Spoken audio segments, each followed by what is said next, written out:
begin with, all the incidents and characters in this story might be fictitious. And any resemblance to you or me might be purely coincidental. The name of the town isn't important. It's the one that's just 28 minutes from the big city. 23 if you catch the morning express. It's on a river, and it's got houses and stores and churches. And a main street. Nothing fancy like Broadway or Market. Just plain Maine. Drug, dry goods, shoes, those horrible little chain stores that breed like rabbits. Also a street for the upper, the exclusive of the town, where the country club set live when they're not at the country club. This is the first Saturday in May, and tonight, the first dinner dance of the country club season. Well, anyway, this house belongs to Brad and Deborah Bishop, two of my dearest friends. Brad bought this house before he went to war. It was Brad who gave me my first black eye and my first kiss. Well, when he came home from the war, he came home with a wife, Deborah.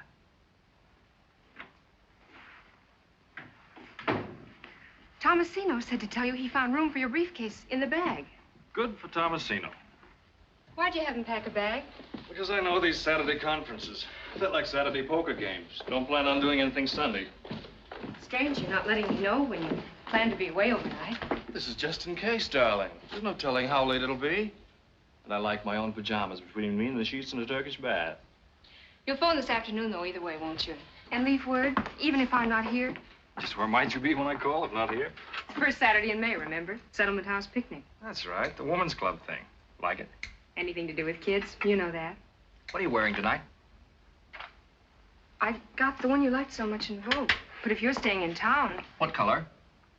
Black, like you said. Brad, I don't want to go without you. Darling, it's the first dinner dance of the season. If I only knew you were going to be there. I will be if I can, and if I can't, why should that throw you into a panic? What are you afraid of anyway, Deborah? Good morning, Tomasino. Good morning, Mr. Bishop. I'm not in a panic. Well, then. It's just that suddenly the thought of going to that dance tonight without you...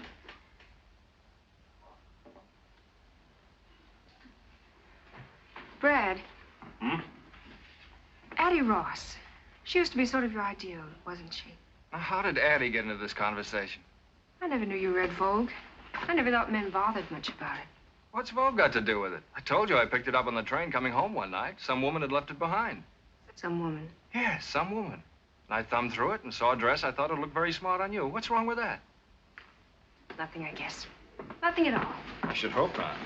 Well, I've got to pick up Rita. You'll phone about tonight, won't you? Told you I would. It just so happens that the dress I bought that you picked out of Vogue that some woman happened to leave on the train is exactly the dress that Addie Ross wore to the concert 2 weeks ago. Hot toast, Mr. Bishop.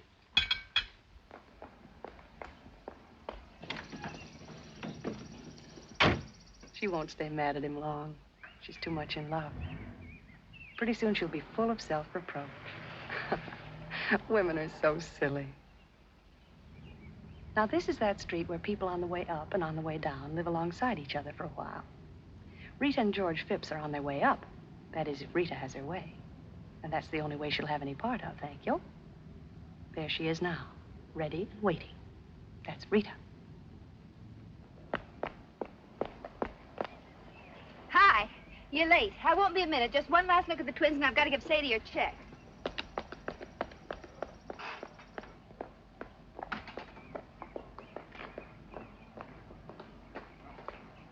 On behalf of the underprivileged children in this town, I'd like to thank you overprivileged ladies for sharing your excess privileges with us. There's something odd-looking about you today, George. Just that usual two-headed schoolteacher look. You're all dressed up. Saturday, no school, and you're all dressed up. Just my little old blue serge.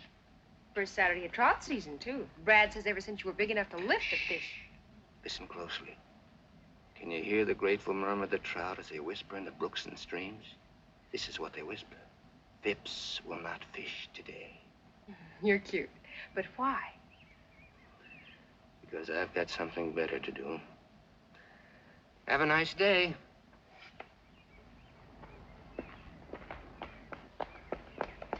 darling. We'll have to stop by the station. I've just got to get my copy off in the 842. Do you mind?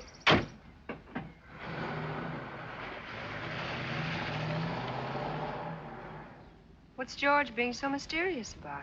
I wouldn't know. Seems we're not talking. Oh, I'm sorry. Oh, it's just one of those things. It'll be all right. Why? Was he acting strangely? Not exactly. It was only his not going fishing and being all dressed up. All dressed up? Why, so he is. His blue suit. On Saturday, of all things. And no fishing. The radio hasn't been fixed yet. Oh, and they're just going on the air. Oh, well, save myself listening to the murder of my little brainchild. Rita, why on earth do you do it? 5 of those radio programs every week up until dawn almost every night? Because each week I receive in return 100 pieces of what Addie Ross calls the most restful shade of green in the world. Unquote. Addie again. Why is it that sooner or later, no matter what we talk about, we wind up talking about Addie Ross? Maybe it's because if you girls didn't talk about me, you just wouldn't talk at all. That's right. I'm Addie. I'm the one they just can't help talking about. My very dearest friends, too. You know, I wonder if she knows how much we do talk about her, and what we say, and how we feel about her. I know. Believe me, I do. And it doesn't matter. It doesn't matter nearly as much as what all of you don't know. Yet.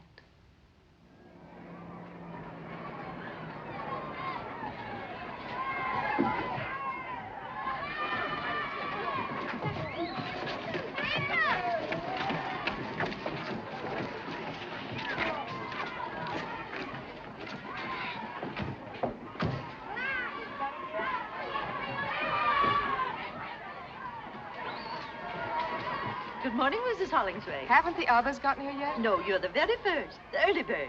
I've taken it upon myself to get the children aboard. Oh, good idea, Miss Hawkins. So that when the other ladies arrive, we'll be all ready to go.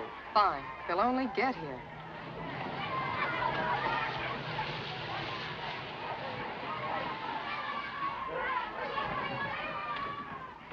Oh, I'm sorry we're late. Rita had to go by the station. Oh, do you see anyone there you know? Just a husband of mine running like mad. Why? Nobody else? Where's Addie? Weren't you supposed to pick her up? Nothing's happened to her, I hope. Addie Ross left town this morning. Left town? Well, what do you mean left town?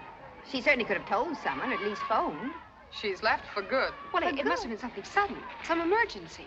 What makes you so sure it's for good? How do you know? Well, the doorman told me she'd subleased her apartment last week, and yesterday she sold her car. So much for your sudden emergency. Well, if that isn't just like her, why do you suppose she had to keep it such a big secret? Who knows why Addie does or doesn't do anything?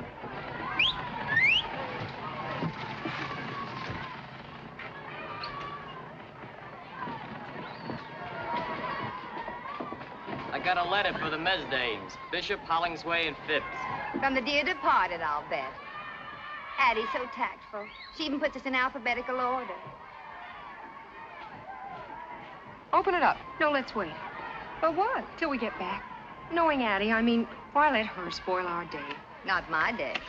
Addie Ross never saw the day she could spoil my day. Did I put enough days into that? Dearest Debbie, Laura May, and Rita, as you know by now, you'll have to carry on without me from here. It isn't easy to leave a town like our town, to tear myself away from you 3 dear, dear friends who've meant so much to me. And so I consider myself extremely lucky to be able to take with me a sort of memento, something to remind me always of the town that was my home, and of my 3 very dearest friends, whom I want never to forget. And I won't. You see, girls, I've run off with one of your husbands, Addie. Well, if that's her idea of a joke, it's an extremely poor taste, If I ever catch up with that character, I'll...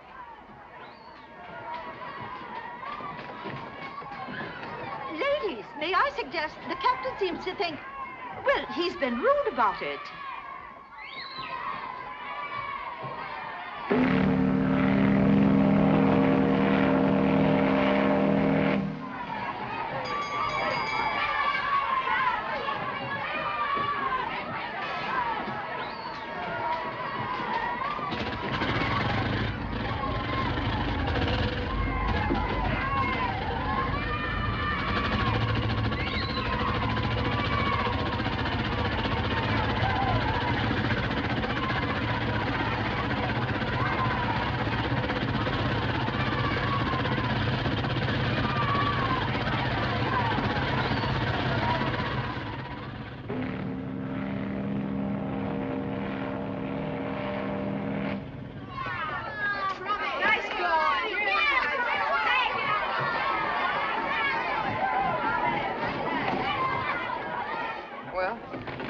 like Addie has crowned one of us Queen of the May.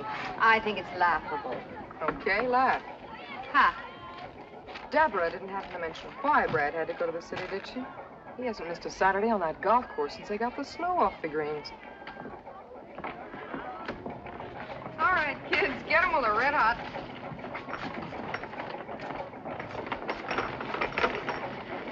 It's going to be a real restful day. Nothing to think about except the picnic and the weenie roast and coming home. Oh, that. Kathleen's going to read us a fairy story.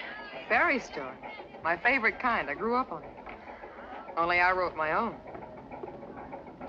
May I start now, Mrs. Bishop? If you're ready, Kathleen, of course. Once upon a time, there lived a very poor girl who was very beautiful. She was so beautiful. Do you remember your first night in town? You and Brad, fresh out of the Navy. That was a first Saturday in May, too. Is it Brad? Is it Brad? Is it Brad?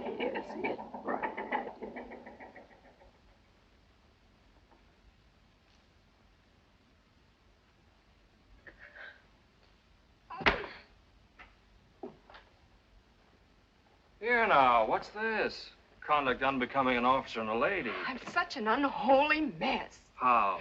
This. A little too kinky, maybe? She must have set it with cement. Here, try this. It'll take the kink out of a watch spring.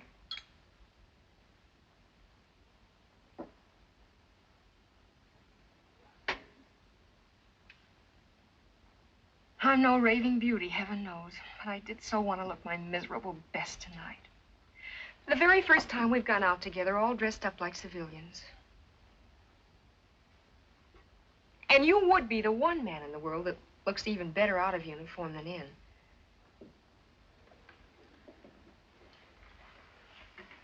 Got the jumps, kid? Quite a day, that's all. Quite a change. Out of the Navy, out of uniform, new home, new town, new friends. Oh, I told that blasted girl I wanted to comb it out soft, making me look even more like a farmhand than I feel. Easy does it. Meeting your friends for the first time. You wouldn't want them to see me like this. I should hope not. You'll be sure to put on a dress. Hey, my tie. You can tie it again. There they are.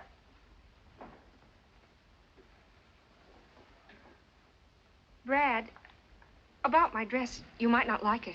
If you're in it, I'll love it. It's my only one, and it's years old, remember? There wasn't time today to get a new one, and even years ago, it wasn't exactly the last word. That was the last word. Hurry up. Which ones are they? I want to have it right. Rita and George Phipps. We all grew up together. He teaches at the high school. They have twins, and she just got a job writing for the radio. Did you like her very much? When you grew up together, I mean? Rita and George were engaged at the age of 5 by swapping beetles. She was never my type. What is your type? Fat, squat little brunettes with mustaches. Get going. And take another whack at that hair.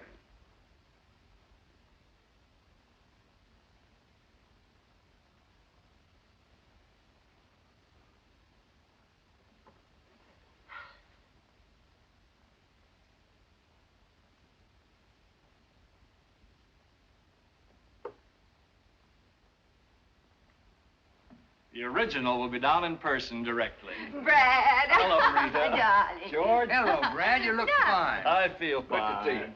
Say, what's this I hear about twins? You look like a fugitive from a junior prom. Oh, not next to that, I don't. Brad, she's adorable. My personal share of Navy surplus. She certainly doesn't look as if she grew up on a farm. Oh, darling, I'm sure she took the hay out of her mouth while she's being photographed. Don't be funny, dear. What I meant was that from Brad's letter, I imagined all sorts. Well, anyway, just where on Fifth Avenue was this farm she came from? It's like music to hear you two pick at each other. Oh, we've declared an armistice for tonight out of respect for your battle fatigue. Fine. Well, here it is again, the first Saturday night in May. And here we are. You two, Porter and Laura May, we'll all be together again, just the way it used to be. Well, not exactly as it used to be. It seems there's been a change in one of the characters. Yeah, not exactly the same old six.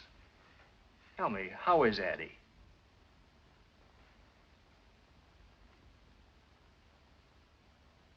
Rita and George, Deborah.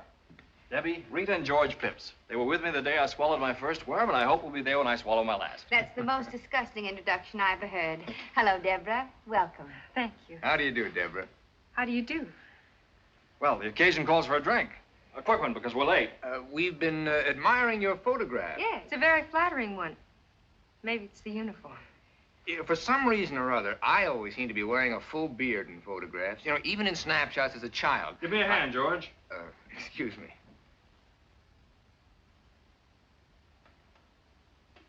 I don't think it's particularly flattering. It's nice of you to say so, but it is. Oh, here's to Deb, and here's to us, and many happy returns of this day. I'll drink to that. Amen. Now, if I can remember my way to the club. Oh, before we go, I have to call the house and see if the sitters showed up. It's Sadie's night out. Oh, why not call from upstairs? I have to get my bag anyway. Good idea.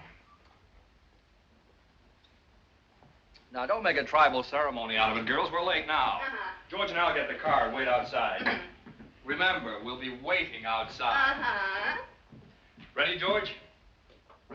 Oh. Oh, they finally put a traffic light at that dip on Orchard Avenue. Yeah? The mayor cracked his upper plate there last Christmas. All the doors and windows are locked. Don't worry about them. What? Certainly not. They're old enough to do that by themselves. We'll be at the country club. Fine. Good night. Something wrong? No. The bugle sounds. I think I've got a sick headache and can't go. Well, then there is something wrong. Me. I'm wrong. What do you mean? How? Every which way. Brad, for his friends. You and your husband. The others I haven't met yet. The country club, the town. I'm scared. I'm so scared I'm sick.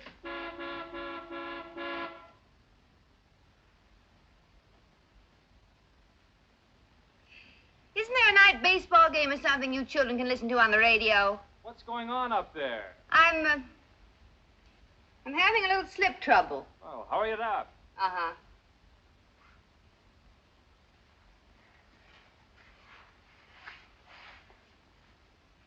Looks like somebody had a lot of martinis. I did. What are you so scared of? It's worse than my first night in the waves. And I'd never been away from home before up to then. But we were all in the same spot. Everything was happening to all of us for the first time. And here you're the only new girl, is that it? Look, you're Brad's wife and our friend. We want you here and we've waited for you. Now, why shouldn't that make you feel safe and secure instead of being scared? Can't be safe and secure by just telling yourself to feel it. Unless maybe you've got twins and a job of your own and grown up with your husband and friends. Oh, I'm sorry. I didn't mean that. Blame it on the martinis. You know, counting ice water, we could squeeze 2 more out of this shaker. Oh, no. No. I've had more tonight than all the rest of my life put together. What was it like at home? Or should I mind my own business? Ever read in the picture magazines about Farmer so-and-so and his model farm, kitchen, and life? Well, it wasn't us or anybody we knew. Papa just get through paying for the thresher and time to start paying on the new separator. Till I was 13, a bus took me 3 miles that way to grammar school. Till I was 17, another bus took me 11 miles that way to high school. And after that, I stayed home. Till one day, I took a bus 58 miles that way to join the Navy and see the world. And meet Bradbury Bishop. And fall in love and marry Bradbury Bishop. Why not? Why not, I said to myself. I was quite a girl in the Navy, head of my class. Hooray for me. Pretty cute in that uniform. That uniform. It's the great leveler. You couldn't tell me from Vassar or Smith or Long Island. I was a girl in the picture on the piano. That isn't me. This is me. What do you people talk about? Years of growing up together, thousands of first names and private memories. How do I fit in? Running a house, making friends, filling the day. Mrs. Bradbury Bishop, what's she like? Fun to be with, smart as a whip, pretty too. No wonder Brad Bishop married her, the lucky stiff. Rita, look at me. Look at my mail order dress that's 4 years old and awful even then. What am I going to do? As if that really matters. You must think we're an awful bunch of snobs. Aren't you underestimating us a little bit and Brad even more? You know, it's just possible he knew what he wanted and you had it. And if you had it, you've still got it. Oh, I should thank you for the kind words. I can't hear you. Sit up. I said thank you for the kind words. You're welcome. Now, about the dress. Haven't you anything else? Only uniforms. Oh. Well, stand up. The flowers must go. Flowers must go. Have you any scissors?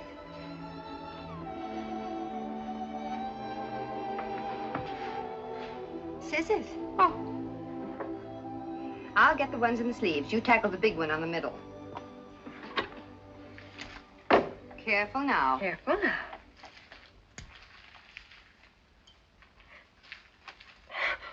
Now look what I did. Oh, you don't want to bear midriff, do you? Well, back goes the flower. Sit down. Have you got any safety pins? Bottom drawer. Oh.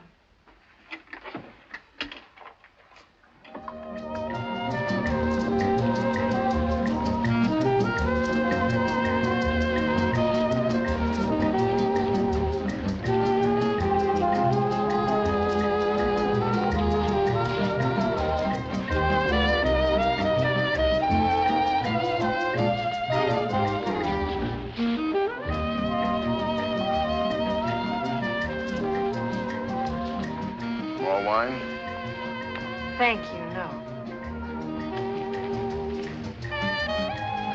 Not much at dancing makes me nervous. Does it? Whatever I do, I want to do well. Can't do a thing well, leave it alone, I always say. I think I will have a little more wine, thank you.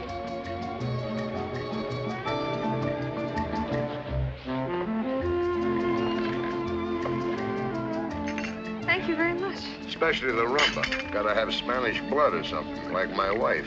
Comes from an old Spanish family named Finney. In many South American countries, there are many very distinguished families with Irish names.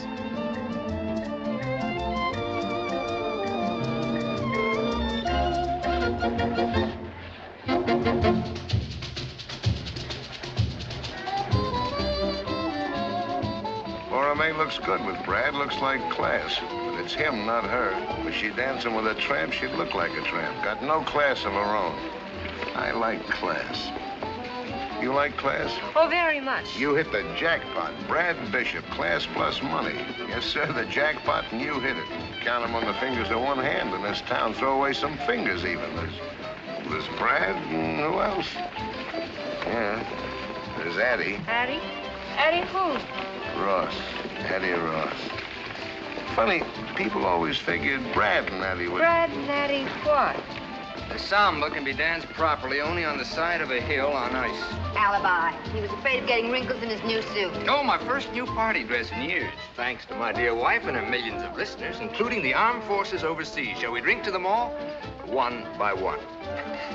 How about some coffee, Deborah? George, I think your new tuxedo has got class, George. We thank you. Funny thing for a wife to give her husband a tuxedo. Not even funnier thing for a husband to give his wife.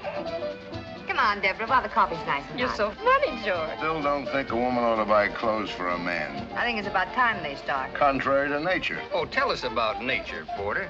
It's a man's world, yeah. See something you want, go after it and get it. That's nature. It's why we're made strong and women weak. Strong conquer, provide for the weak. That's what a man's for. Teach our kids more of that to be more men. And more war. Leave my kids out. But those standards don't apply to me, Porter, because in this man's world, I'm not a man. I'm a school teacher. The dance is over. I knew we'd get around to that. All right, school teachers ought to get paid more. And what happens if they're not? How does a school teacher provide for the weak? How does he pay the rent? With the plays and poems of Shakespeare? Have you been shooting off your big mouth again? You just shut up till it's time to dance again. And let me tell you about nature making men strong. Einstein couldn't kick a football across this dance floor, but he changed the shape of the universe. Now, take it easy, everybody. This is getting a little out of hand. You never know what he'll come up with when he starts knocking on that brandy bottle. You shut up. You just shut up. Isn't this fun, Deborah? We're old pals, you know, buddies. Just one big happy family. Why, Brad! Not me, but it's a good idea. With the compliments of Mrs. Addie Ross. Oh, Porter, you were saying something about her and Brad. Addie! John, where is Mrs. Ross? I don't believe she's arrived yet, Mr. Bishop. That's Addie for you. Always the right thing at the right time. Thoughtful and generous. Generous to a fault. To a fault. That's Addie. Who is Mr. Ross? Mr. Ross took a powder about 5 years ago. No such thing. She gave him the heave-ho. He went out for a paper one night and never came back. Porter says Addie Ross has got class. And he knows class, like I know navigation. You stick to your guns, Porter. It shows a healthy instinct. You may call it class, but what Addie has is taste. I can buy taste. Addie's got class. Taste and discrimination. Women usually get them out of magazines, but they're part of Addie's natural equipment. Also fog lights, white sidewalls, and a heater. Isn't it fun, Deborah, when the boys all agree on Addie Ross and George Washington, nobody else? You girls put your noses back in a joint. I want to propose a toast. First half of the glass to Deborah. Welcome home, darling. Amen, baby. And the rest to our absentee hostess, Addie. Perfect.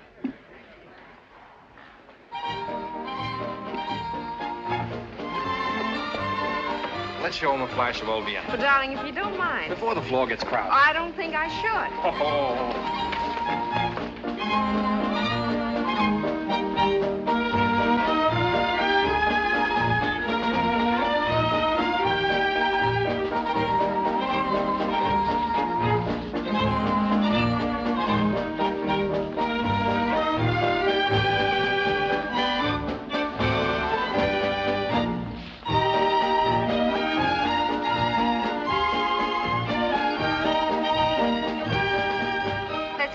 George. Something tells me this is going to be quite a waltz.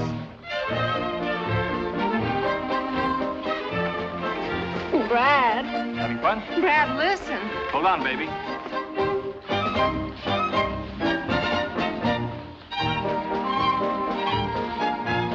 Once more. No!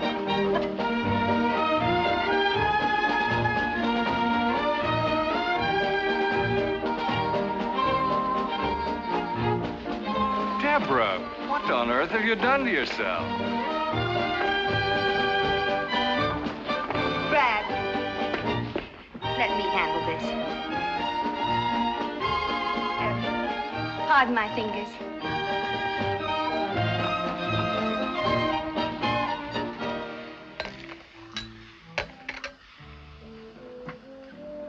Here, drink this. What is it? A new inner tube. There you are. I think that'll be all right. Thank you, Miss Jenkins. You're welcome. Rita, will you take me home? You've got the idea that everybody out there is watching that door waiting for you to come out. Maybe not, but Brad is. Then it's because he's worried about you. Because he's ashamed. In front of his friends, ugly and pinned up, drunk and sick. Oh, I wanted so much to be what he wanted, to do what was right. Like Addie Ross, the right thing at the right time. But I didn't, I couldn't, I've humiliated her. What happened tonight could have happened to anyone. Don't you realize that? Then take my word for it. Come on.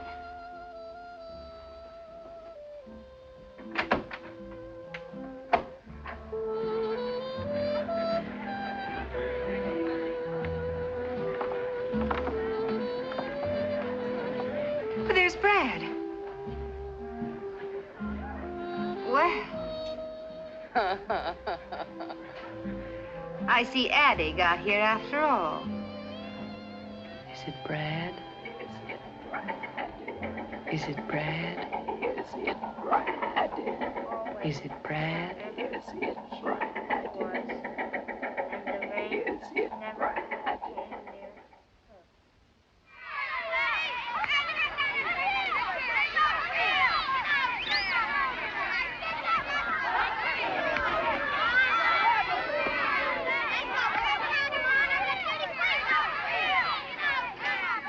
Don't expect us back too soon. We kids are going after everything from sardines to wolves. You'll have no trouble finding wolves, honey.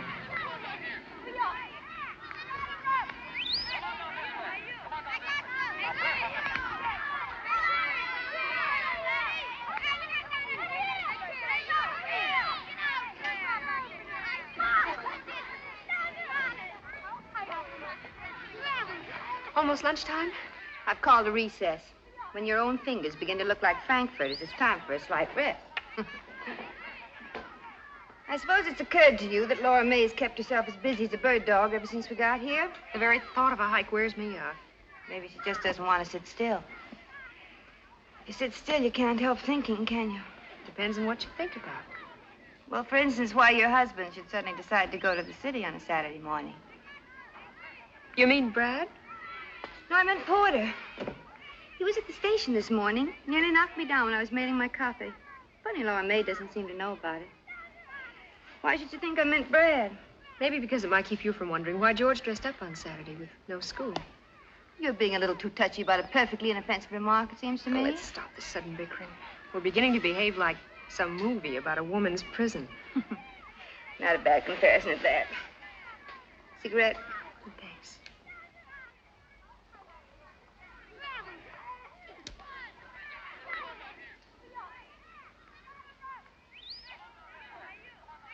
Why didn't George go fishing? Why didn't George go fishing? And why the blue suit? Why the blue suit?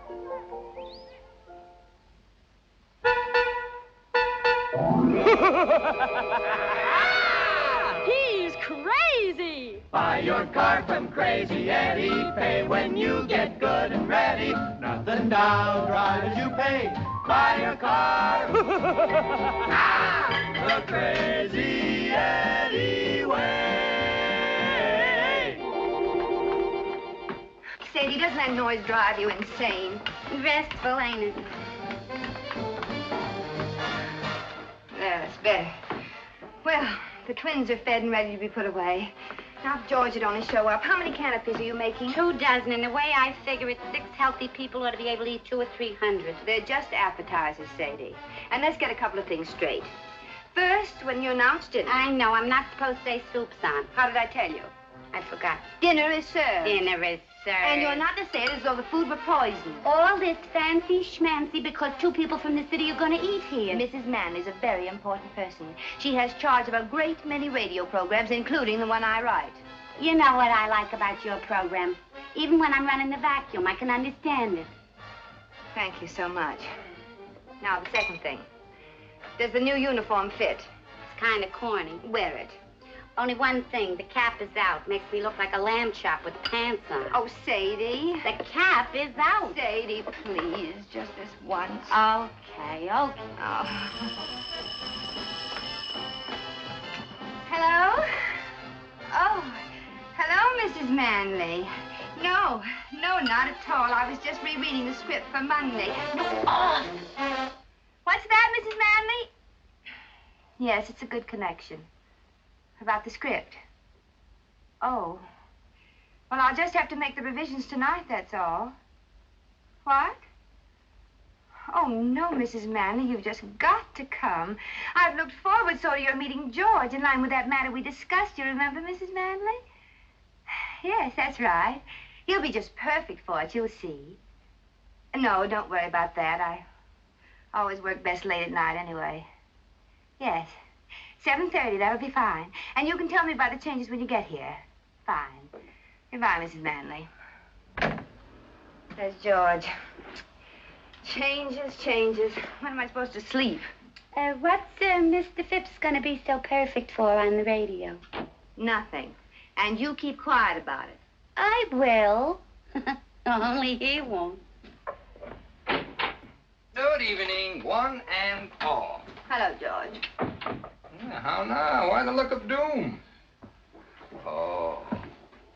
Did you forget to baste the ducks? Look, I don't teach you about teaching. Don't you teach me about ducks. Oh, Sadie's been an angel. Looks like I'll be up most of the night making revisions. Mrs. Manley just called. But you're giving a dinner party for her tonight. Well, she suggested calling it off, but I wouldn't hear of it. Why can't Mrs. Manley, just for once, tell the sponsor to call off his wife's revisions? You don't tell a sponsor things like that about his wife.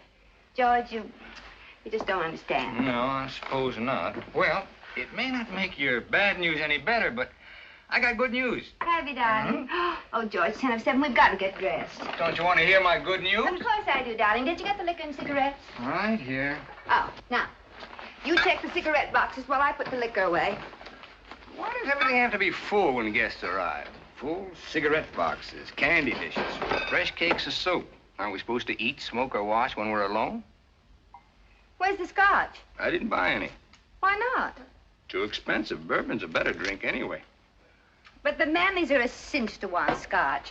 People in show business, you know what I mean. Those kind always drink scotch. Well, I know what you mean, but I wish you wouldn't say it in radio English. That kind, not those kind. There are men who say those kind who earn $100,000 a year. There are men who say stick 'em up who earn more. I don't expect to do either. Nor are you expected to pay for the scotch. You're quite right.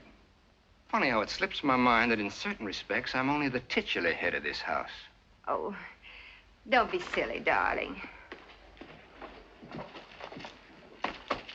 I thought it very amusing to begin with. Very, modern and enlightened. My tuxedo, for instance. The same tuxedo that for some strange reason you want me to wear tonight. But what's so wrong about getting dressed up once in a while? Nothing at all. Unless it's obviously an attempt at pretense. And just what is so pretentious about tonight? Tonight we'll sit down to one of Sadie's duck dinners. Present will be Porter and Laura May, with whom we've had many such dinners when you wore slacks and I didn't bother to shave. But this time, also present will be 2 advertising moguls who happen to employ you. Their presence means a new uniform for Sadie, my children prisoners in their room, and all the pomp and hysteria usually reserved for coronations. I call that pretense. All right. So I'm out to impress the boss. What do I get for that? 30 years? Tonight's important to me. I've planned and worked, shopped, taken the twins off Sadie's hands, written my program, and I'll be up all night tonight, and it's worth it to me. And as far as dressing's concerned, you can come in a cowboy suit for all I care. Oh. And why do the chairs have to look as if nobody ever sat down in them? Because they do. Oh, come on, Reed. Let's cut it out. Look, you finish up down here and see if you can't relax for a few minutes. You all ready except for your dress? I'm combing out my hair. Good. Look, I'll put the twins to bed and call up the liquor store to send over the scotch, all right? George. Huh? Please, no jokes about radio. I'm afraid they don't have much of a sense of humor about it. Oh, neither have I. The time for joking about it is past. Radio has become a very serious problem now, like juvenile delinquency. That's what I mean, cracks like that. Well, that wasn't a crack. I meant it.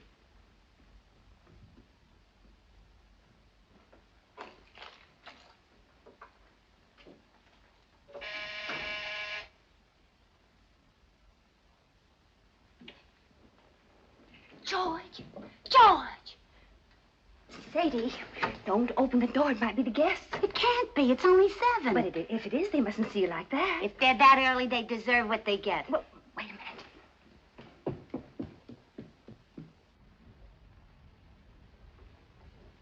minute. Hiya, Sadie. Hi, Leo. Well, Mr. Phipps. Mr. Phipps. Yeah. Sure smells good. Wish I could say the same for you. For Mr. Phipps. Looks like a present. A present? A present? What's up? Wasn't sure I heard you call. It's for you. For me?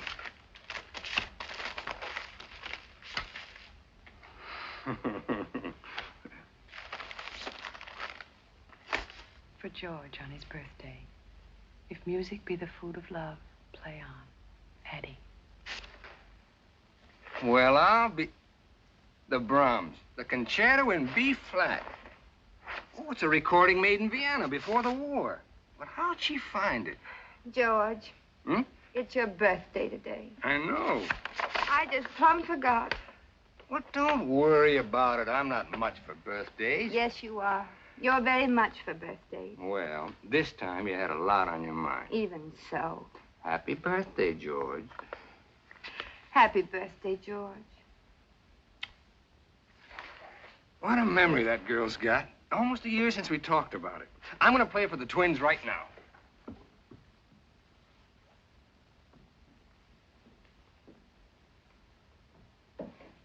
Sadie. What? You didn't by any chance make a layer cake for dessert tonight instead, did you? You know we got Cherry's Jubilee. You read it to me out of a book. That's what I thought.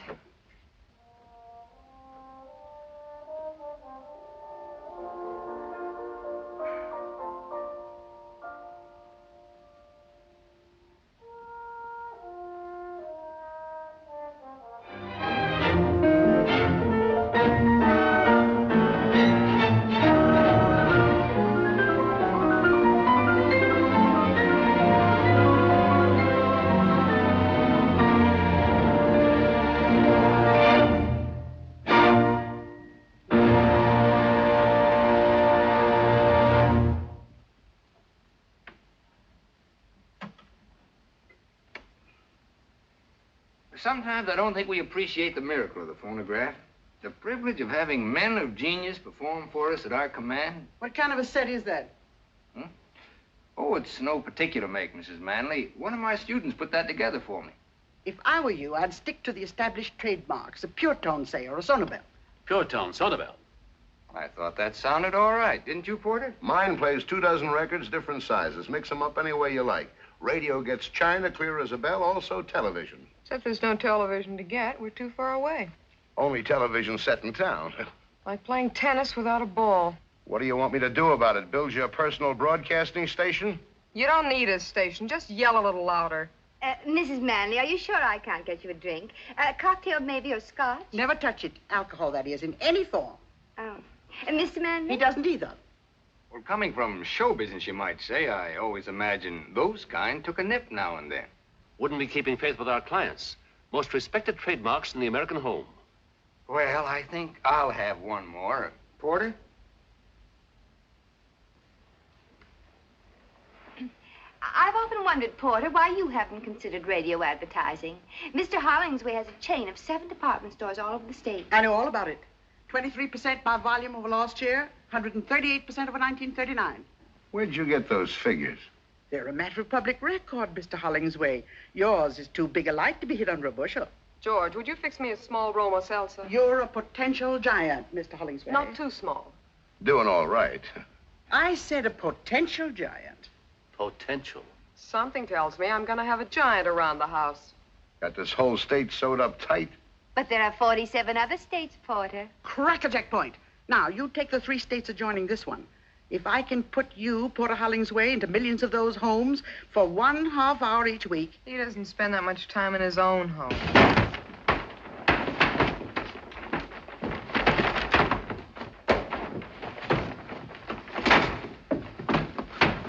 Excuse me. I told you the screen was a crummy idea. Soup's on. Thank you, Sadie. Mrs. Manley? All right.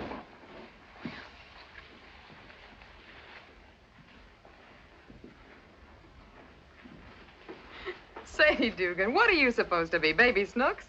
Hiya, Laura May. Get a load of that cap. I can't wait to tell Ma. Laura May, would you sit there, please? Come on, sit down. There's a couple of things I could tell your Ma about you, too. This quaint situation belongs in a true-to-life drama. Are you two related? No, we just had the same governess. You kill me. Oh, well, it's just a small town. You know, everybody gets to know everybody. If you don't mind crossing the tracks. Oh, by the way, Sadie's quite a radio fan. Listens all the time. Now, that's very interesting. All the time, eh? Keep it going night and day. Tell me, what are your favorite programs? During the day, anything. Anything? Anything that keeps my mind off my feet. I see. And at night? In bed, I listen to the police call. But you can't understand them. They're in code. I sleep like a baby. How you gonna put me in her house a half hour every week? But, Porter, she's not a housewife. Still, they have a great influence over housewives. Sadie may not realize it, but whether or not she thinks she's listening, she's being penetrated. It's a good thing she didn't hear you say that. And after penetration comes saturation. And when she's saturated, she'll find herself saying, Madam, I suggest that you buy our washing machine at Hollingsway's. Not Sadie, and I've seen her when she was saturated to the eyes. You don't know what they're talking about. Just shut up and eat. Okay, Giant.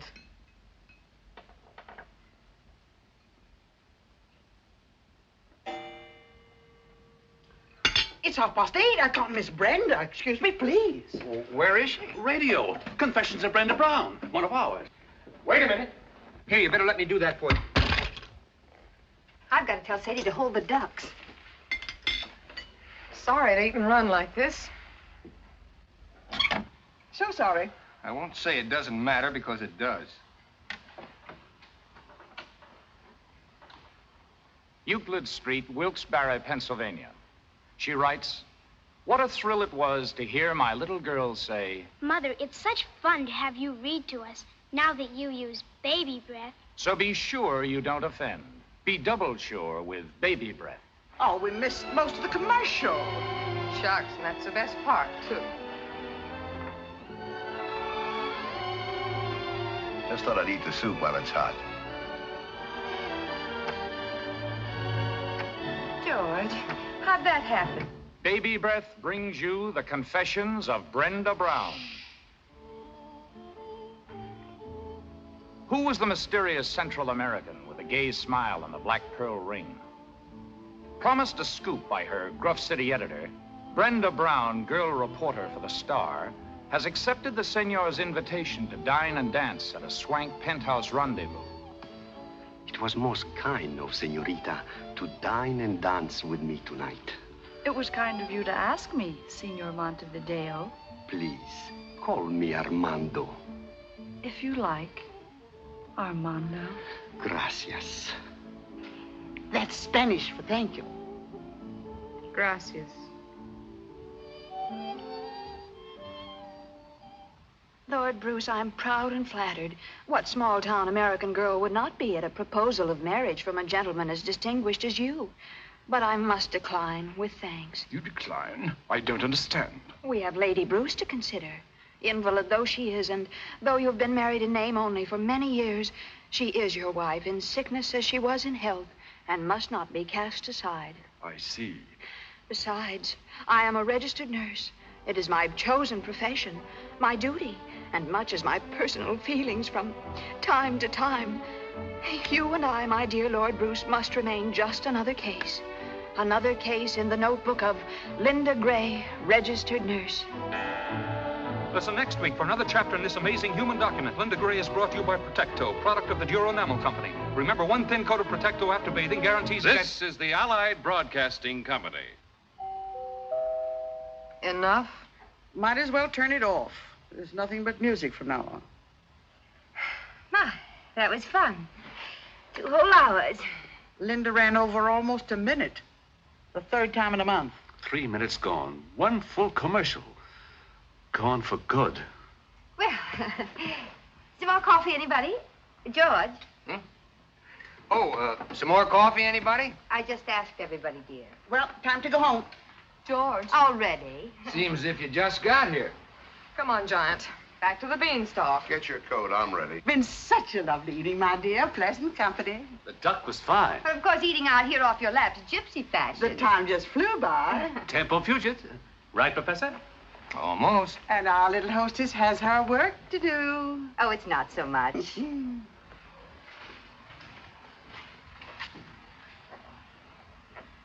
Perhaps we can drive out and have lunch with you one day soon, Mr. Hollingsway. Maybe at one of the other stores. Oh, we'll make our appointment well in advance and at your convenience. You're gonna be a giant. Relax and enjoy it. I hope you listen conscientiously, my dear, particularly to Linda Gray. You can learn a great deal about writing. Yes, they are well written, aren't they? Why, they're perfection. Didn't you think so, Mr. Phipps? Well, I beg your pardon. I wasn't listening. We'll see how much of an expert you are. Which of the programs did you think was the best? They all sounded pretty much alike to me. I thought you were a student of good writing. Oh, he is. He's given courses in the university. Well, then, which was the best? Mrs. Manley, I wish you wouldn't ask me that. Why not? Because it's a question I don't want to answer. Oh, go ahead, dear. I'm sure your opinion is a very valuable one. If you're sure you want me to. Well, not if you feel you shouldn't. Stating it as kindly as I can, Mrs. Manley, none of that bilge has the remotest connection with good writing. Do you realize that Linda Gray has been written for 8 years, no summer layoff, by Myrtle Tippett? Who? You can't be much of an authority, Mr. Phipps, if you don't know Myrtle Tippett. Linda Gray has made her an immortal, and she's only 32. Well, Keats, Shelley, and Marlowe beat her by a couple of years anyway. They were immortal before they were 30. Classroom stuff. Radio writing is the literature of today, the literature of the masses. And heaven help the masses. But it just serves a different purpose, that's all. The purpose of radio writing, as far as I can see, is to prove to the masses that a deodorant can bring happiness, a mouthwash guarantee success, and a laxative attract romance. Well, take it easy, George. Let him alone. He'll run longer than Linda Gray. Don't think, says the radio, and we'll pay you for it. Can't spell cat? Too bad. But a yacht and $1 million to the gentleman for being in our audience tonight.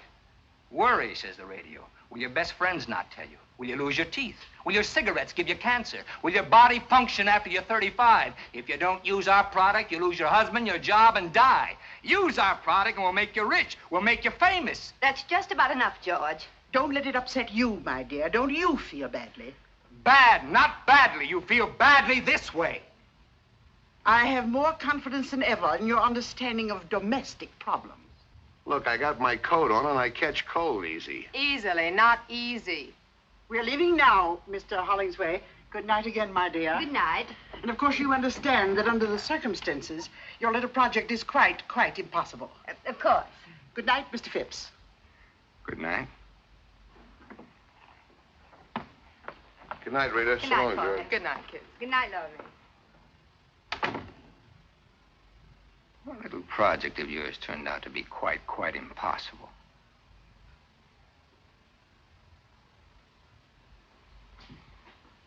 I'll take care of tidying up. You better start your revisions. It's all right. I'm sorry about this. I know how much it means to you. Well, it couldn't be helped, I guess. Oh, George, it would have been so simple to say something non-committal. Not for 3 hours it isn't. I held back all night. Anyway, she doesn't blame you for it. Didn't she tell you not to feel badly? I wasn't thinking of myself. Well, then what can she do to me? Report me as being un-American? Radio's like a religion to those people. When you attack it, you attack their faith. And once they feel you're against them, they're off of you for life. There's no making it up. Why should I want to make it up? Why should I? Oh, nothing.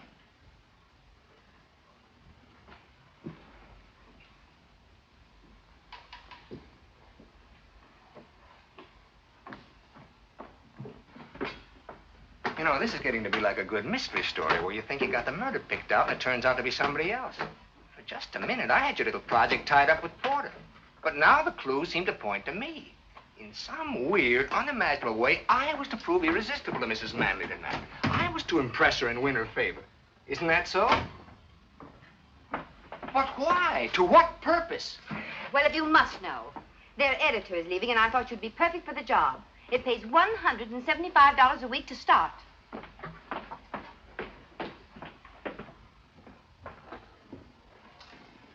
Come here. Sit down for a minute. Look, Reed, let's put aside my nausea at the idea of working for the Manleys. Let's put aside my personal likes and dislikes. They're not important. I'm willing to admit that to a majority of my fellow citizens, I'm a slightly comic figure, an educated man.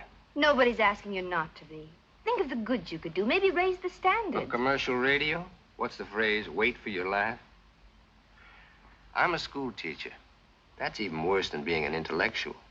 School teachers are not only comic, they're often cold and hungry in this richest land on earth. And thousands are quitting every year to take jobs that pay them a decent living. That is unhappily true. Then why not you? Because I can't think of myself doing anything else. What would happen, do you think, if we all quit? Who'd teach the kids? Who'd open their minds and hearts to the real glories of the human spirit, past and present? Who'd help them along to the future? Radio sponsors? Comic strips? At that, I've been luckier than most. Even without what you earn, I've managed to keep our heads above water. It's quite a strain over a period of time with the water lapping at your chin. And that's where you've been a great help. You've made it a lot easier for both of us. I'll admit it has upset my male ego from time to time. And your overdeveloped sense of taste and discrimination, which is apparently equaled only by that of Addie Ross. Let's try to keep Addie out of this one. I am fed up with taste and discrimination. You're not making sense. I'm fed up with your nobility and wisdom and superiority, and your contempt for me and everything I try to do. You're talking nonsense. Everything I say is nonsense. It's all this work. You're overtired. You do too much. Well, you suggest I stop doing this moronic radio trash with which I pay most of your bills? Now, calm down. And where do I go back to? Washing, scrubbing, ironing, and a life of taste and discrimination? I'm fed up with Addie Ross. What's it all about, really? If music be the food of love, play on. Give me excess of it, that surfeiting the appetite may sicken and so die. From Twelfth Night by Mr. Shakespeare, which Addie and I played in high school. I thought it was a very clever note. And there was more to it than a childhood memory. Yes, there was, but we won't go into that right now. We're going to get a few things straightened out once and for all. Sit down. Yes, Professor. Sit down. 7 years ago, I made the most perfect marriage ever devised by man, heaven, or radio. My wife was an independent, understanding woman. We thought the same thing about everything, from baseball to Brahms. In those 7 years, I was never contemptuous of you. I was proud. But when that drooling pap began to change you, when your independence turned to fear, when I watched you snivel and grovel around those 2 walking commercials, I didn't like it. And I don't like it. I don't want to be married to Linda Gray, Brenda Brown, or even Myrtle Tippett. I want my own wife back.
Running, hiking, and baseball, your feet must be ready to drop off.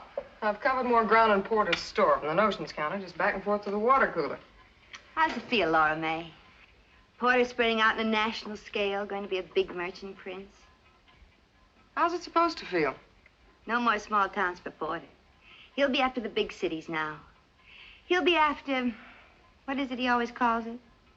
Class. Look. Why don't I save you a lot of trouble and tell you what you want to know? And you can tell Debbie, and that'll keep you busy till I'm dressed.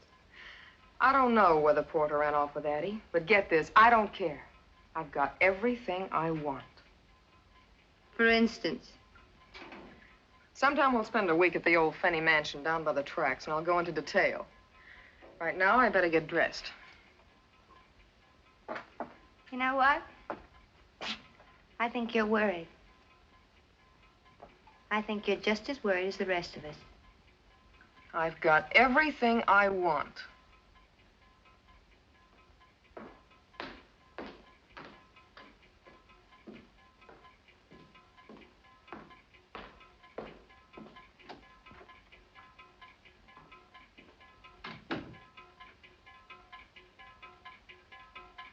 Maybe you haven't got everything you wanted after all.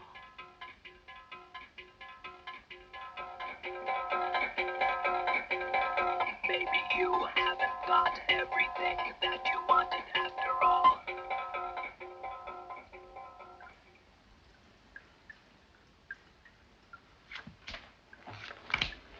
Your bet. How much you got in front of you? About $11,000. That's my bet. Okay. What do you got? Ace high. You're next. Jack. 9. You win. Beer? Yeah, if you're all out of champagne.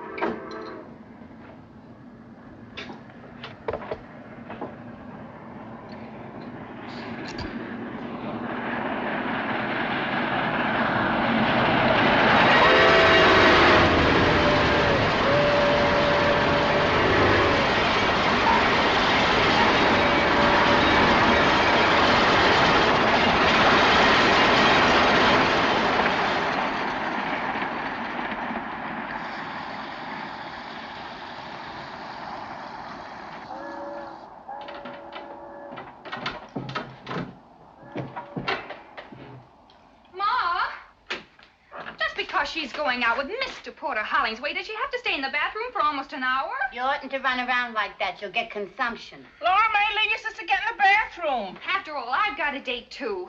A respectable date. That's your sister you're talking about. I don't care. I think it's disgusting. He's 35 if he's a day. I wish I was that disgusting again. Your sister knows what she's doing. Oh, sure. They all know what they're doing. They're always going to wind up being supervisors or buyers or something. Well, Porter Hollingsway knows what he's doing, too.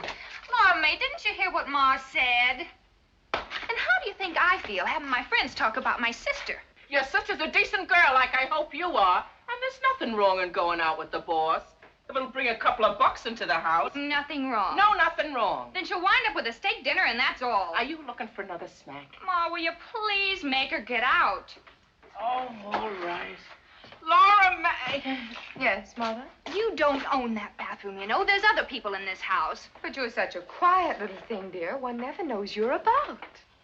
I still think it's disgusting. How do I look? If I was you, I'd show more of what I got. Maybe wear something with beads. What I got don't need beads. What's your new job gonna be? Something secret, like a spy? Something you can't talk about in the office? All right, so I'm gonna disgrace the fair name of Finney. Wait till it snows and throw me out in the street. I'm beginning to think your sister's right. And to think a daughter of mine... How many payments are you behind that icebox? Not for icebox? all the iceboxes in the world. They can come and take it away. Though heavens knows it's one of the few joys I have in life. They're not gonna take it away, and I know what I'm doing. Well, remember, you're my daughter and a decent girl. Come on, Ruby, lay off her. It's him. I guess so. You got everything? Where's your purse? Right there. He's out in front, in a car a block long. But what are you waiting for? Relax. He just blew us on again. It ain't Gabriel. Relax. My nerves can't take this. Laura May, what are you waiting for? That's what I was waiting for. Sadie, would you be good enough to answer the door? Well, my union don't like me doing this kind of thing for free, but okay. Anybody wants me can come in and get me. This ain't a drive-in. Well, I never. Hello, Sadie. Hi, Porter. Good evening, Mr. Hollingsway. Good evening. I see you know Miss Dugan. You just didn't know my last name was Dugan. But I don't believe you know my mother, Mrs. Finney. Mother How do you is to do? Mr. Hollingsway. How do you do? Won't you sit down? Well, the table's reserved for 7:30. It's after that now. Yes, you are late, aren't you? I won't be a minute. Just get my bag. Your bag is... It's a cold night out, ain't it? Not bad.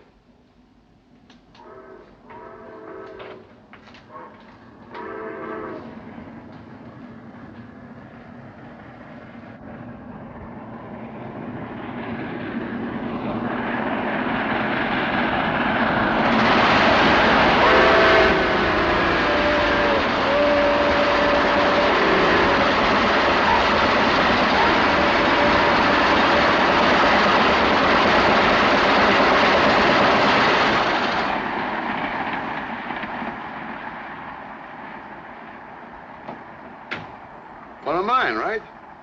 Uh-huh. Giant size with a super freeze box, right? Uh-huh. How long you had it?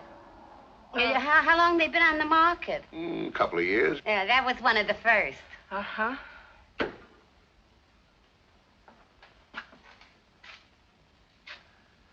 Wonder what's keeping her. Girls always got things to do. They tell me. Why, there it is. silly of me. Ready? We're late. Good night, Mother dear. Don't wait up. Thank you, Sadie, darling. Good night.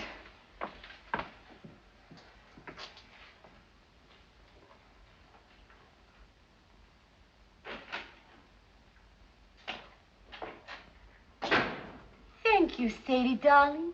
Good night, Mother dear. And don't wait up. If a daughter of mine ever really talked like that, I'd cut her tongue out.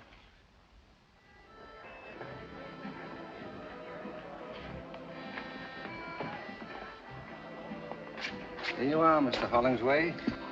My, what a pretty shade of green. What's it called? Cream de mint. Tastes like peppermint. It isn't too strong, is it? Wouldn't hurt a baby. Well, I'll just have to trust you.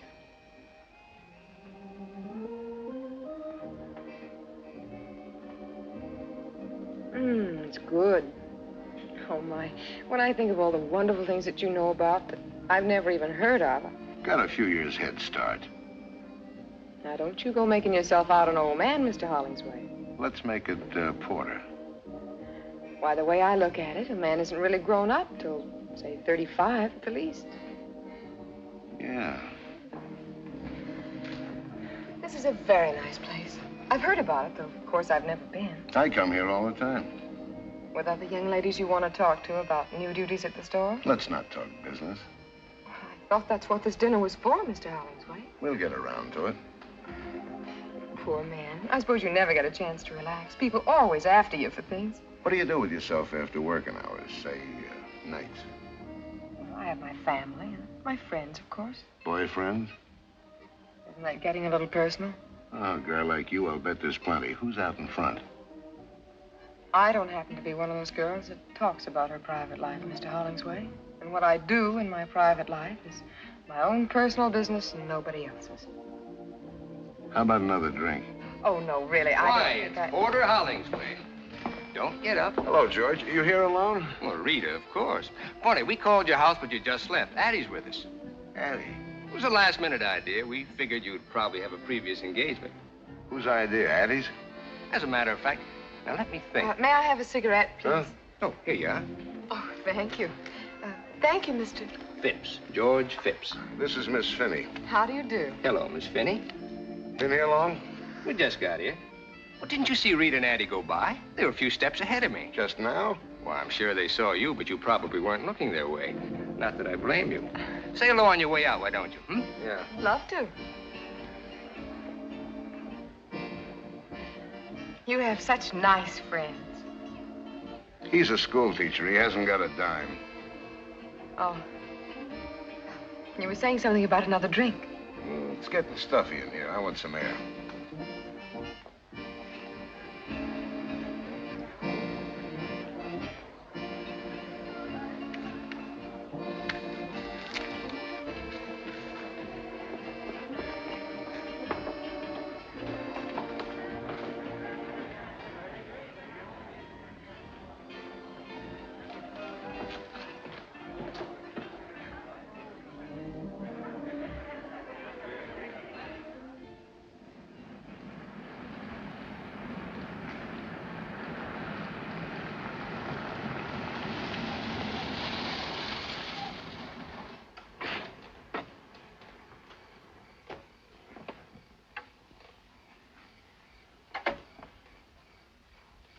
Weren't you out of cigarettes back there?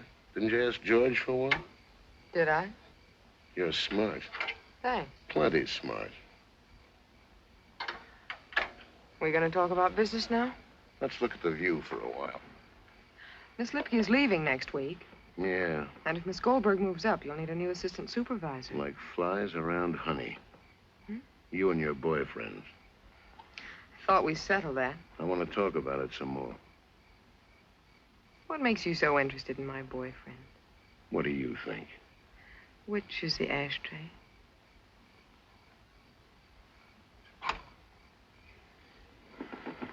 I've got very definite ideas. Like what? There's never been anybody in particular. Nobody special. Plenty want to do, I'll bet. What do you think? But you've been waiting for that one guy to come along? I got very definite ideas. What's he got to be like, this one guy? Someone that wants to marry me more than anything else in the world. You sure got wrong ideas about things. They may be wrong. They're definite. Well, tomorrow's another working day. Shall we go? Yeah.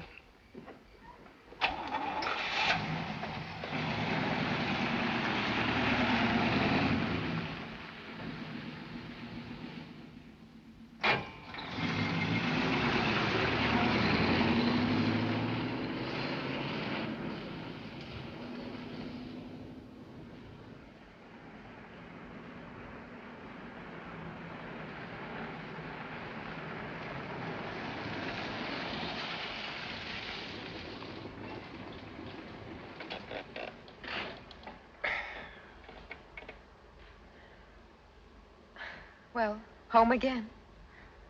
I want to thank you for a lovely evening, Mr. Hollingsway. That's all right.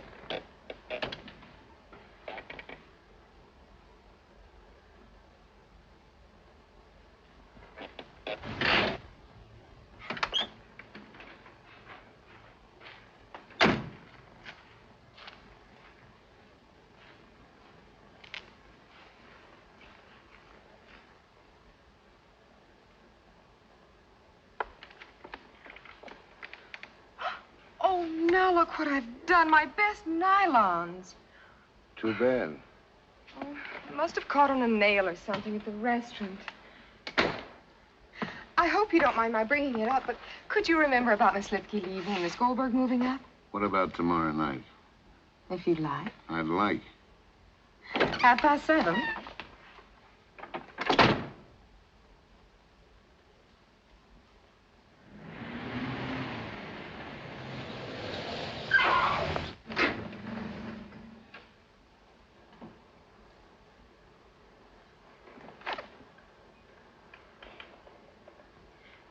Thank you again, Mr. Hollingsway, for the lovely nylons. It wasn't really necessary. Forget it. Before we say goodbye, I'd like to tell you that your friendship has meant a great deal to me, and our evenings together. They've been wonderful. And I'm just sorry that... Well, goodbye. Goodbye.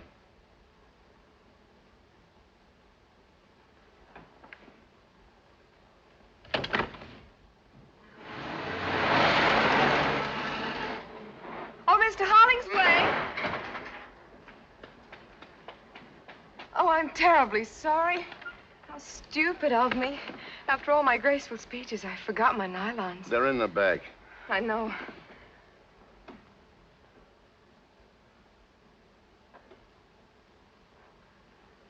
Good night again.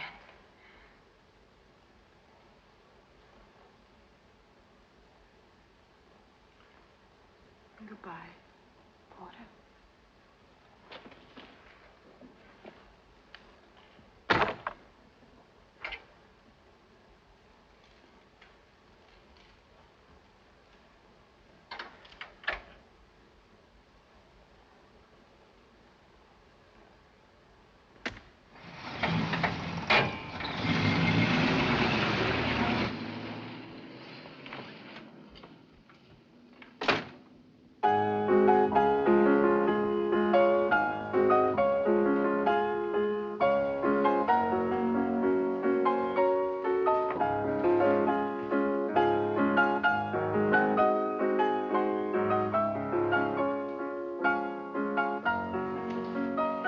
That's all. Yes, sir.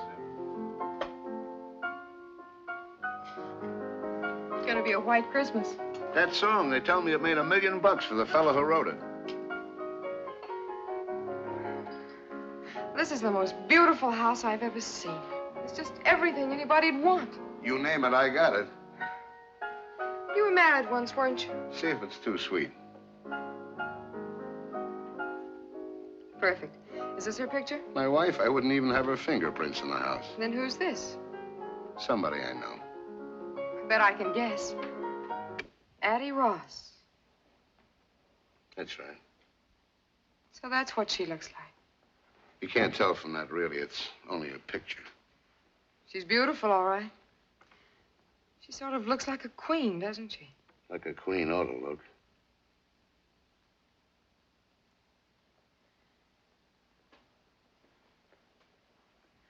I imagine you must be very good friends. I helped her with some investments. She gave me this last Christmas. Almost a year ago. Yeah. Just never bothered to put it away, I guess.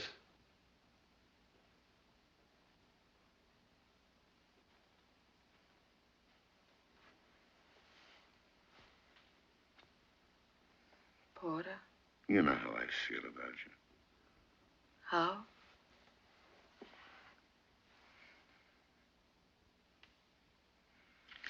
I'm only human, you know. I'm not so sure you are. No? No. Thanks. You're smart. So you told me. I'm smart, too, and I've been around. I'll bet. It's an old act. You're good at it, but you don't fool me. You're smart, all right. Smarter than anybody. And I know all the answers. Then answer this one. Why pick on me? I've been watching your work, Miss Finney, and I think you're ready for advancement. Let's have dinner and talk it over. There's a brand new act for you. It's got a beard a mile long. I didn't ask you out. You asked me. And why me? The woods are full of girls. Not like you. You can say it again, not like me. And they don't want what I want. All right, what? What do you want? Not a $4 a week raise. I don't want a new car, a fur coat, or a trip to Hawaii on a solid gold yacht. You don't carry what I want in any of your 7 big stores, Mr. Hollingsway. Name it. I want to be in a silver frame on a piano. My own piano in my own house. You mean you want to get married? Does that make me a freak? I've been married once, you know that, and once is enough for a man like me anyway. Maybe I'm just not the type. Maybe you just haven't found the right girl. Living with somebody all the time, I'm not easy to get along with. I'm set in my ways. I want to do what I want when I want.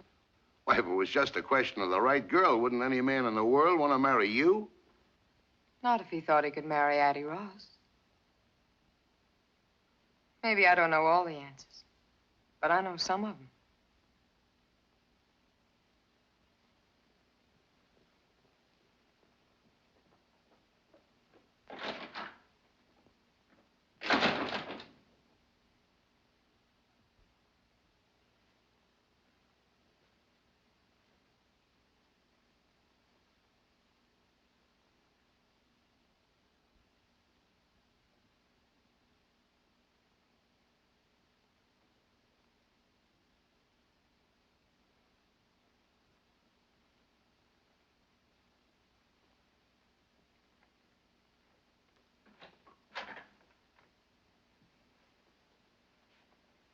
It's late. I better be getting home. Okay, if I call you a cab? Beats walking in the snow.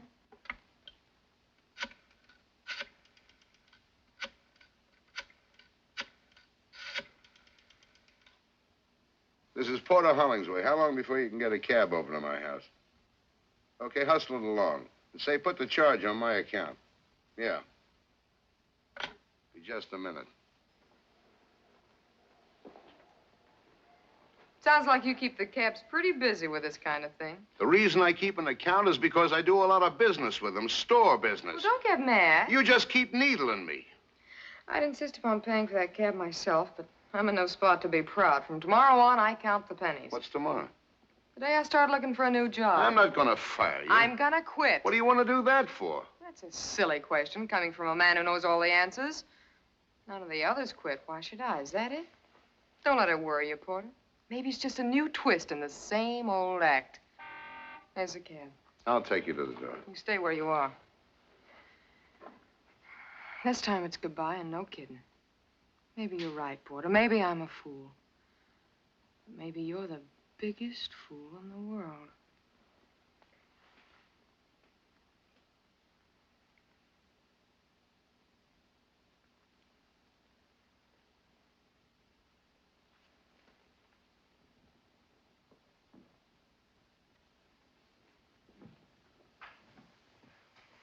Laura May.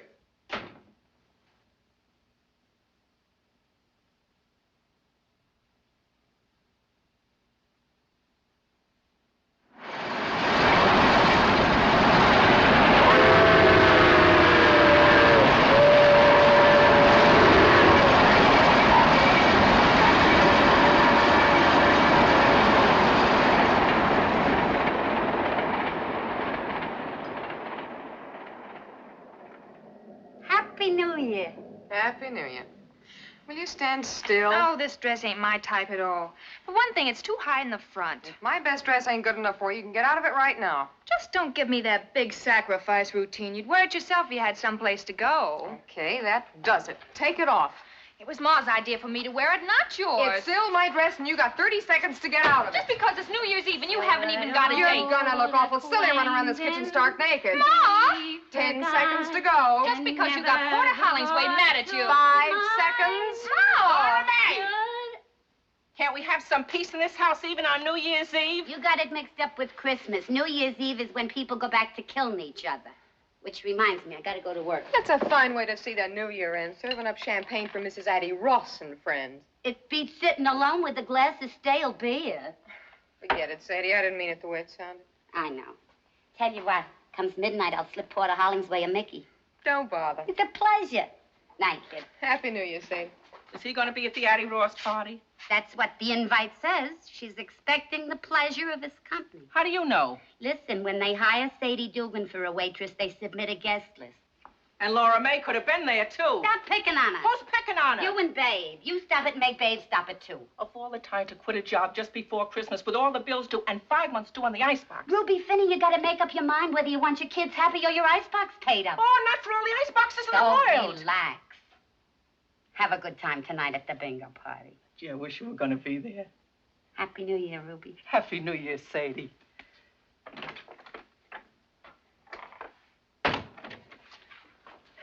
You sure you don't want to come play bingo with me? Thanks, Ma. I'll be home before midnight. Oh, you don't have to on my account. I'm going to bed early. Well, I better go get dressed.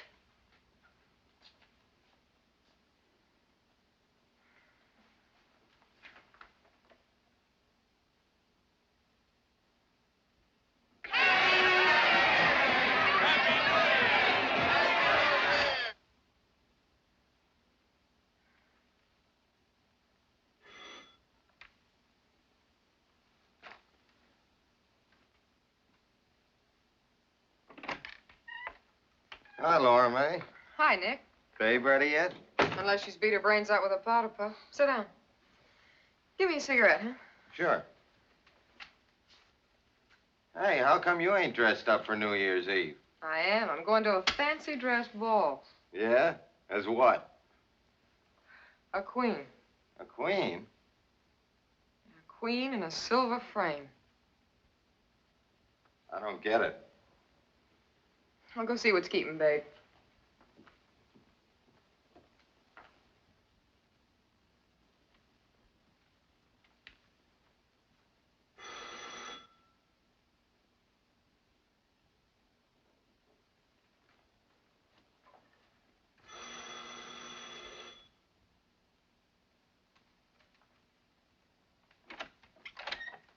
Who are you?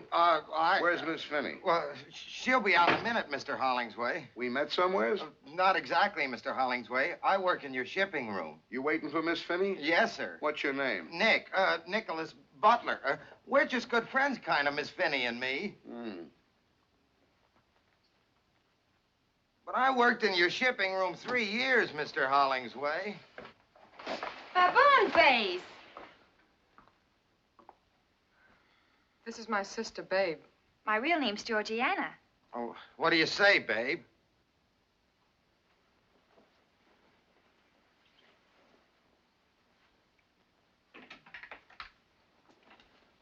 Happy New Year, Mr. Hollingsway.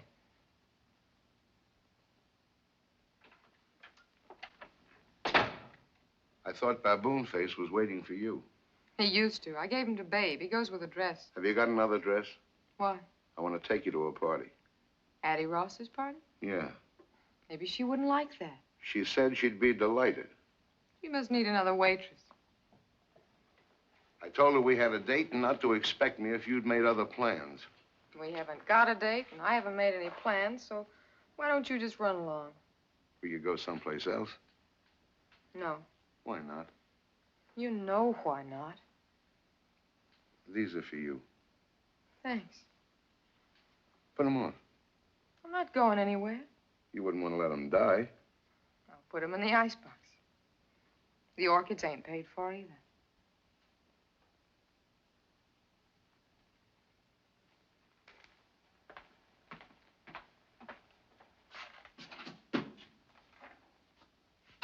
May, I can't take it anymore. I thought we decided to leave it alone. It's worse not seeing you, knowing you're here. Maybe I ought to leave town. Wondering about you, who you're with, who you're looking at, who you're kissing, who... Easy now. I can't sleep nights thinking about you. So what? What do I do about it? Start the same thing all over again and wind up the same way? And what about the way I feel, my sleep? But then I'm not even human, am I? I'm just a great big act. You know what you're doing to me. And you know all the answers. I can't take it anymore. Oh, what's the use, Porter? Tell Addie Ross it's a cook's night out, and I had to stay home with the icebox.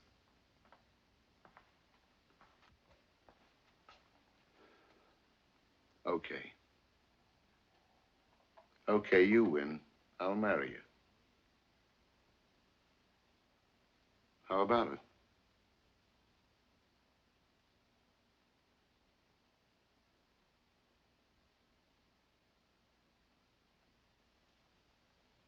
Thanks.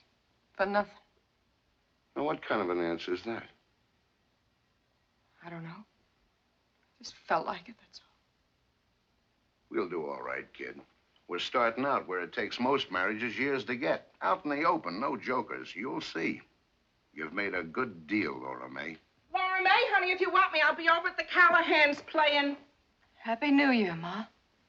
We're gonna get married. Bingo.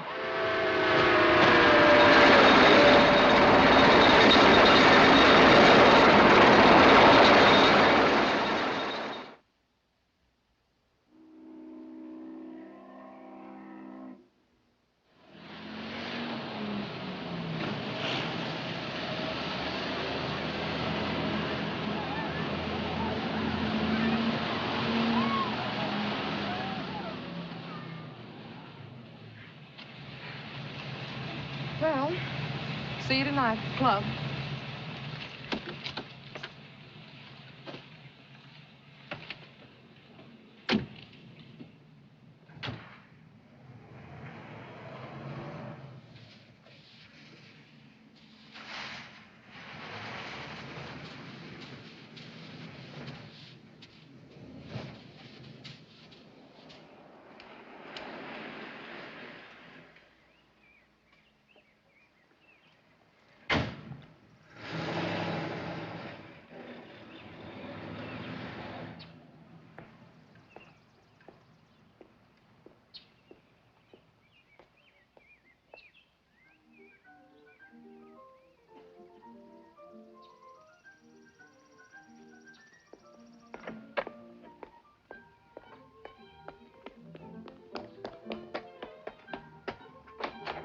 George? Hello there. George. George, darling. What brings this on? Oh, George, I've got to know something. There's something I'll just die if I don't know right away. Oh, wait till I turn No, off. no, don't. Don't ever turn it off. That wonderful music. Have you been drinking? Tell me right away this minute, George. Tell me the truth. About what? Why didn't you go fishing today? On the phone.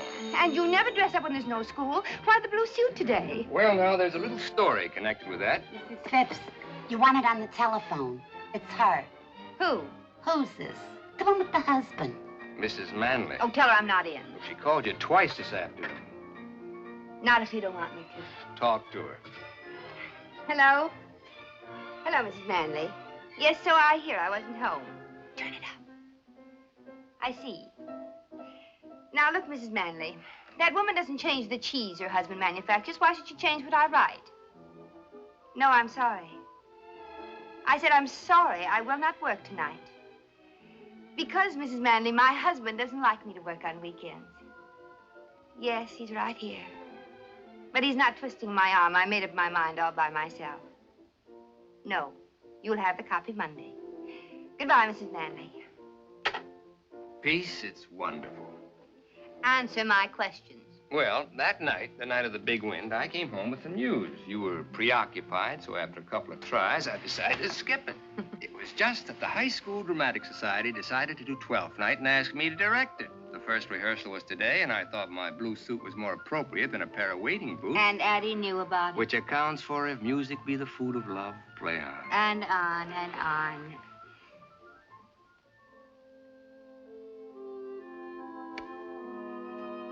Good evening, Thomasino. Did Mr. Bishop call? Lady called up. Leave this message. Mr. Bishop's secretary? Didn't say, Mom.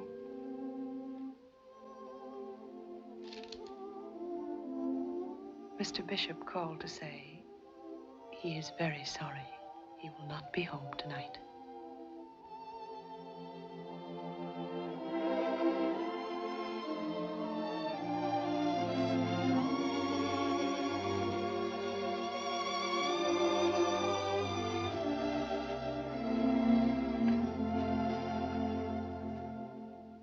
And here are the results of the 8th. The winner, number 7, Hoop Skirt. Second, number 3, Pennywise. Third, number 6, Pound Foolish. Hoop Skirt paid 16. You ought to use a walkie-talkie. It don't make so much noise. That was the last race. Sadie's right. That track's crooked. It isn't a track. It's the horses. They fix things up amongst themselves. How come Porter's so late tonight? Want a drink? Some of that green peppermint stuff. Cream de mint. I can't stand it. Never could. I love it. 7:30. He's never been this late. Ma, Porter may not be home at all. You mean tonight? Any night. I think he's gone away for good. With somebody else? I don't believe it. I do. Porter would never leave you for good, and not for another woman. Why not? Because he's in love with you. What? Because he's just plain crazy in love with you. Are you out of your mind? I thought I heard soft voices in here. Hello, Porter. What's the fight about this time? Furs, jewelry, or cash? My children and me never fight. Fix me a drink, will you? I'm tired. And the reason we never fight being, my children know that I know what I'm talking about. Maybe your father, Joe Finney, wasn't exactly a saint. May he rest in peace. But I learned about men from him.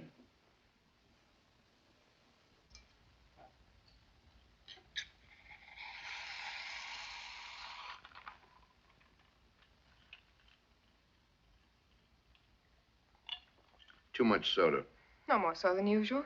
I'm too tired to play with it tonight. I want to drink it. Addie Ross left town today and took somebody's husband with her. Yeah? You seem real excited about it, like I told you we were having lamb for dinner. What do you want me to do? Sue somebody? I'm tired. I figured you might be the lucky boy. Then it must have broke your heart when I walked in here. Funny you should mention my heart. So you figured I ran away with Addie Ross. How'd it feel? You don't have to tell me. I can tell you. You ought to go on information, please. So what? I got mine. That's what you thought to yourself. You ought to get a concession at some carnival. You're a regular mind reader. 3 years of playing the good wife. Here's where I cash in. Here comes the payoff. That's what you thought. I've been a good wife, the best wife your money could buy. Strictly cash and carry. Isn't that what you wanted? Isn't that what you told me? Out in the open, you made a good deal, kid? Did you ever stop to think, Porter, that in over 3 years, there's one word we've never said to each other, even in fun? To you, I'm a cash register. You can't love a cash register. And I'm part of your inventory. You can't love that either. I asked you to marry me because I was crazy about you. You didn't even ask me. I've been a good husband. You got everything you want. If you'd only asked me, if you'd only made me feel like a woman instead of a piece of merchandise. Did you give me a chance to? All you ever showed me was your price tag. You better get dressed. We're meeting the others at 8:30. I'll be ready when you are.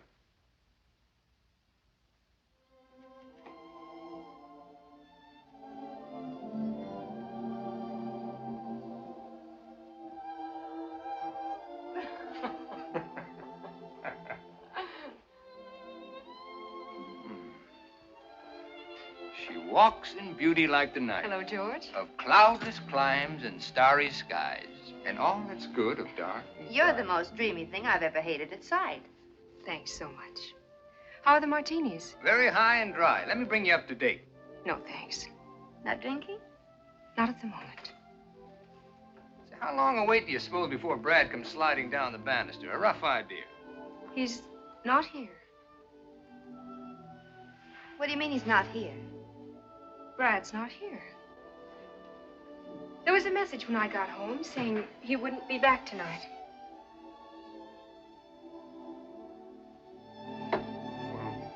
Perhaps you'd rather not go without him. Why not? Well, Then how about having just one with us before we leave? Thanks. I feel fine just as I am. or a tiny one for medicinal purposes against the night air, huh? She doesn't want one, George. Well, then, shall we?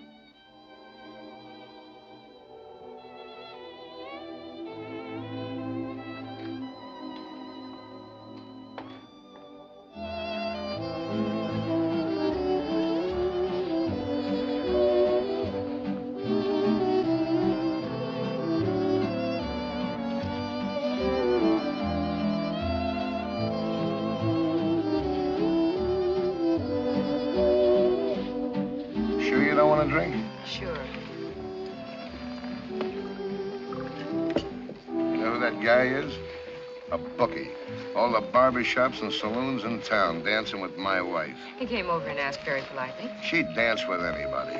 She waited to see if you had any objections. I wouldn't object if a chimpanzee asked her. Then you've got no right to complain. Oh, I've got no complaints. I'm Happy Joe from Kokomo. Greatest little wife in the world. Fine home, fine friends. Everybody loves Oh, me. why don't you stop acting like a spoiled baby? Everybody loves I'm Porter. fed up listening to your wah, wah, wah. You're always talking about being such a man. You don't even act grown up. What are you getting sore about? You're so stupid. Oh, wait a minute.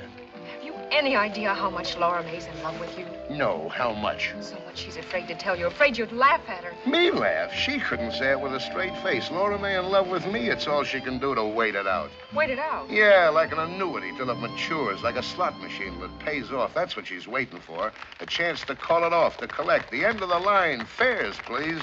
Don't tell me about love and Laura May.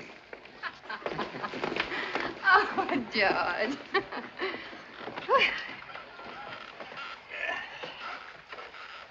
There's a fine, relaxed atmosphere at this table, as if there were a body hidden under it. I'm sorry. Oh, I was only kidding. What was it you called Addie down at the pier? The dear departed? Well, maybe that's who's under the table. Only it's Brad. Deborah, why are you letting all this nice, cold champagne fizz itself to death? It sounds like one of your quotations, Professor. Can you give me something fitting for the occasion? Well, why not make up your own? It's more fun. I don't understand this conversation at all. How drunk am I?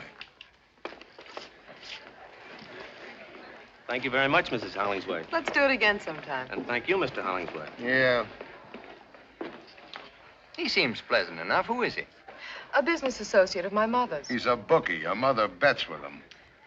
Will everyone excuse me, please? I think I'd like to leave. I'll drive you, Deb. I'd rather go by myself if you don't mind. What's going on here? Shut up. Why not spend the night with us, Debbie? Thanks just the same. Will somebody tell me what this is all about? Later, I'll tell you later. Don't you know, Porter? No. Come on, let's go for a little walk. No, I want to tell Porter what he doesn't know. I want to say it out loud. The reason I want to go home, Porter, is because I've been spoiling everybody's fun. Don't be silly, I've tried Deb. hard to make believe the way you do, Porter, but I'm not as much of a man as you are. I can't anymore. Make believe about what? Don't you know by now? You're not as smart as I thought, Porter. You want it in so many words? Deborah. All right, then. My husband has run away with Addie Ross. Please, nobody get up. Good night. Sit down. Porter, please. Sit down for a moment. Let her go, Porter. You keep out of it. Everyone else, too. Just for a minute. Brad didn't run away with Addie Ross. I did. How? You're here. A man can change his mind, can't he?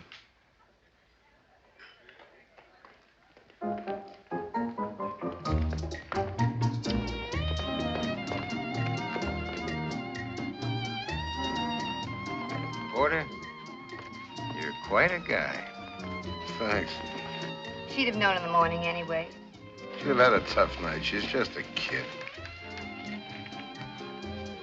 Dance with me, George. Rita, do you mind just another minute? Okay, you got it. They all heard me say I ran away with another woman. You've got everything you need. You can take me for everything you'll ever want. Like always, Porter, when you start knocking on that brandy bottle, you'll come up with anything. I guess I stopped listening. Because if you said something, I just didn't hear it.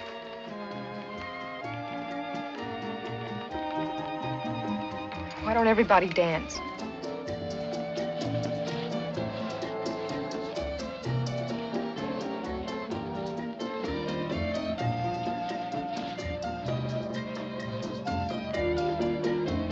Laura May.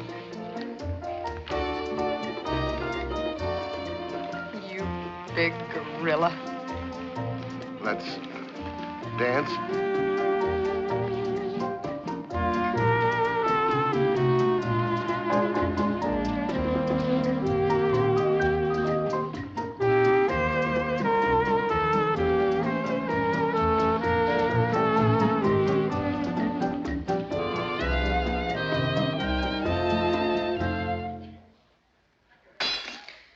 Hi-ho. Good night, everybody.